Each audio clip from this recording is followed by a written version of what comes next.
कैसा ये सब हादसा हुआ? आग ही लग गई थी तो हम सभी उतर रहे थे, तो मैं भी उतर के गया, साइड में खड़ा हो गया।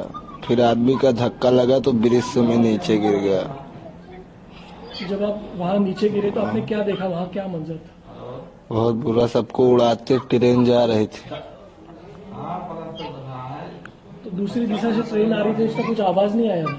वो जब एकदम पहुंच गई है बाजू में तब हॉर्न मारी। ये ट्रेन में आग लगी, किसने बताया? ये उधर से ही हल्ला किए कि हम तो सो रहे थे, सीट पे बैठे सो रहे थे। हम लोग साहब सो रहे थे, उसमें लोग हल्ला किया, आग लग गया। आग सुनकर सब लोग उतरने लगे तो हम भी उतरने लगे उसी में। जब तक उतर के जब नीचे पहुंचे, जैसे वो ट्रेन को देखा तो हम लोग भागने चालू किया। तो कुछ उधर से भगे, कुछ इधर से भगे। तो एक आदमी क्या मानो कौन ढकेल दिया, हम उधर जाके गिर गए। अब हमारे क्या लगा वो नहीं था, मगर हमारे सामने एक तो बिल्कुल उड़ गया, सड़ाक दिया। उसका छिट्टी जो है पूरा गोश्त का, ये हमारे अंग पे पूरा पैंट भीज गया। फिर हम उधर ही पड़ा रह गए, भाई हमको दाबे रह गए। जब ट्रेन रुक गई फिर हमको उठाया तो हम देखा, पानी इधर हाथ मारा तो पूरा घाव था। ये घाव होने के बाद में फिर हमने बैठे नहीं, कपड़ा वहीं निकाल दिया, इसने लुंगिया दिया, बदल लिया हमने। बदल के फिर चलते चलते फिर वो लाके ड्राइवर ने पानी डिब्बे में बैठा लिया। फिर लाके यहाँ व्यवस्था था, सब पुलिस लोग एम्बुलेंस में लाके अस्पताल में पहुंचा दिया। तो जब आप ट्रेन में थे आपको क्या पता लगा था, क्या हुआ था एग्जैक्ट? हमको लोग को ये पता, लोग हल्ला किया, उसमें आग लग गया। तो आग सुन के लोग भागने लगे, तो उसके बाद में सब लोग पब्लिक भागने लगी। उसके बाद भागने के बाद में दूसरी ट्रेन आ रही थी, वो सब घटना किया है। ये तो पुष्पा कुछ नहीं घटना किया, ये तो रोक ही दिया था, चैन ही लिया था उसका। ट्रेन से उतरे सर के कहीं की मतलब ट्रेन में आग लग गई है, धुआं से सब भर गया है, आग लग गई है, भाग लो। तो ट्रेन मतलब रोकिन तो वहाँ से उतरे लगा, हमसे भागे लगा सर। तो उधर से ट्रेन बहुत तेजी में आई, मुड़ के आई, देखा नहीं, और सबका काट कोट के सब चली गए। हम सब भाग लिए तो बाहर मतलब चोट वोट खा गए, इतना हादसा हुआ। आपने क्या देखा था फिर? वहाँ पे बहुत चीखे की आवाज सुनाई दिया। वो चीखों की आवाज सुनाई दे के आजू बाजू के गांव में के लोग भी जमा हो गए और रेलवे प्रशासन के कर्मचारी आ गए, आरपीएफ लोग आ गए। उन्होंने एम्बुलेंस वगैरह को फोन किया, गांव में से लोगों ने किया। उसके बाद में एम्बुलेंस आई तो जो जख्मी थे उनको पहले उठा के एम्बुलेंस में डाला गया।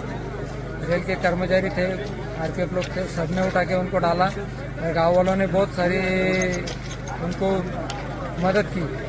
और जो जिसके रिश्तेदार गुजर गए थे वो देखने सर की कंडीशन नहीं थे, वो लोग बहुत रो रहे थे लोग। इतनी बड़ी घटना हमारे इलाके में पहली बार हुई है, इसकी वजह से वो देखने को बहुत ही दुख भरी घटना बोली जा सकती है। यहाँ पे गाड़ी जब रुकी तो हम यहाँ जब पहुंचे तो पुष्पक एक्सप्रेस खड़ी थी, उसके बाजू में कर्नाटक एक्सप्रेस खड़ी थी।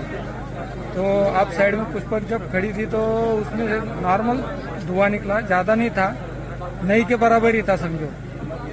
लेकिन पब्लिक को मेरे ख्याल से ऐसा लगा कि गाड़ी में आग लगी, उसके हिसाब से पब्लिक चेन पुलिंग हुआ, बोले ऐसा बोल रहे थे गाड़ी में के लोग। लेकिन जब गाड़ी रुकने के बाद में पब्लिक को धुआं देख के वो नीचे उतर पड़े। तो एक बाजू नदी थी, तो नदी में बहुत गहराई थी समझो, 12-15 फीट तक की, और दूसरी तरफ डाउन साइड की पटरी थी। तो वो पटरी पर उतर के खड़े होने लगे लोग। लेकिन सामने से जो टर्न था बड़ा वाला, तो वो टर्न उनको गाड़ी दिखाई नहीं दी। वो गाड़ी दिखाई नहीं देने की वजह से सामने से स्पीड में गाड़ी थी कर्नाटक एक्सप्रेस, तो वो कर्नाटक एक्सप्रेस की चपेट में बाकी लोग आ गए समझो। बाकी ने नदी में छलांग लगा दिया, पानी नहीं था, सूखी नदी थी, उसमें बाकी घायल हो गए। बाकी तो 8-10 बॉडी तो हमने निकाली थी, तो भी कैलकुलेशन तो कुछ समझ में नहीं आता इतनी पब्लिक में। मतलब हम जहाँ पे हमारा भाई था वहाँ पे मैं 2-3 लोग को देखा और बाकी आगे मैं नहीं देखा, खाली वहाँ जहाँ मेरा भाई था वहीं पे 2 लोग का और थे।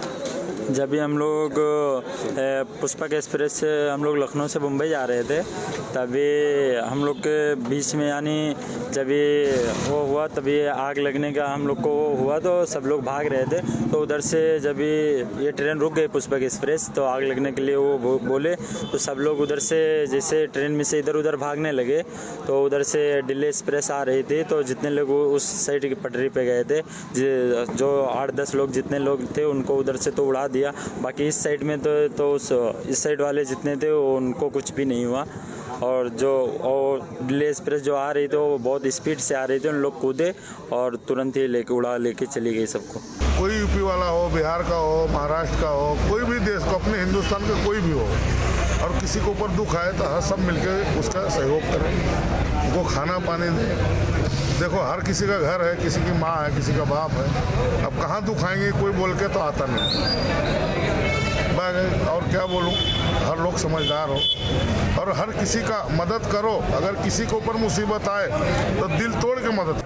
आज शाम पे तकरीबन 5 बजे पुष्पक एक्सप्रेस जो पाचोरा के पास में पहुंचने के बाद उसका जनरल कंपार्टमेंट में कुछ आग हुई थी और उस पर कुछ धुआं भी आए थे। वो देखने के बाद वहाँ पे पैसेंजर्स ने चेन स्लो होने के बाद वहाँ पे जनरल कंपार्टमेंट में जो लोग हैं नीचे उतरे थे। उसके बगल में जो रेलवे ट्रैक है अपोजिट डायरेक्शन में कर्नाटक एक्सप्रेस आई और उसके वजह से ये हादसा हुई है। और इस एक्सीडेंट में 12 लोगों का मौत हुई है और सबका बॉडीज यहाँ पे सिविल हॉस्पिटल में पहुंचे हैं और 10 लोगों का इंजरी हुई है। पाचोरा सिविल हॉस्पिटल में इसका ट्रीटमेंट चल रहा है। जो इंजर्ड है डॉक्टर का हिसाब से वो कुछ क्रिटिकल नहीं है, ऐसा बोला गया। जलगांव में आज शाम को 4:45 पे एक रेल एक्सीडेंट हुआ था। पाचोरा जो हमारे डिस्ट्रिक्ट में एक तालुका है, वहाँ पर एक लोकेशन पर एक रेल एक्सीडेंट हुआ। इमीडिएटली जब सेंट्रल रेलवे का जो कंट्रोल रूम है उन्होंने हमें इन्फॉर्म किया कि ऐसा दुर्घटना हुई है। इमीडिएटली 8 एम्बुलेंसेस, 7 एजेंसीज इस पूरे मदद में लगी और 7 एम्बुलेंसेस 8 एम्बुलेंसेस वहाँ पर पहुँची। 3 हॉस्पिटल्स हमने एक्टिवेट किया, उसका ऑपरेशन थिएटर, ICUs, उसके साथ साथ मेडिसिन, ब्लड वगैरह।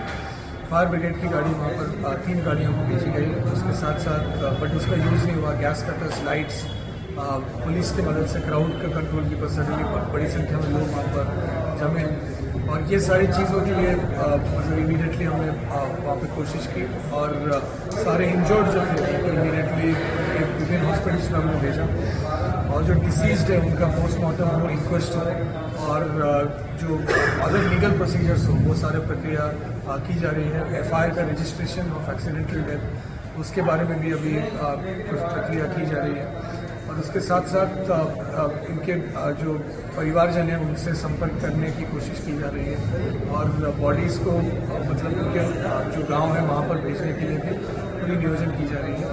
आज में मुख्यमंत्री महोदय और उप मुख्यमंत्री महोदय से बात हो चुकी है। उन्होंने जो इंस्ट्रक्शन दिए हैं उसके हिसाब से यहाँ पर पूरी कार्रवाई प्रशासन की तरफ से की जा रही है और हमारी यही कोशिश है कि जल्दी से जल्दी ये सारी प्रक्रिया खत्म की जाए और बेस्ट औषध उपचार जो है वो हमारे जो इंजर्ड हैं उनको मिले।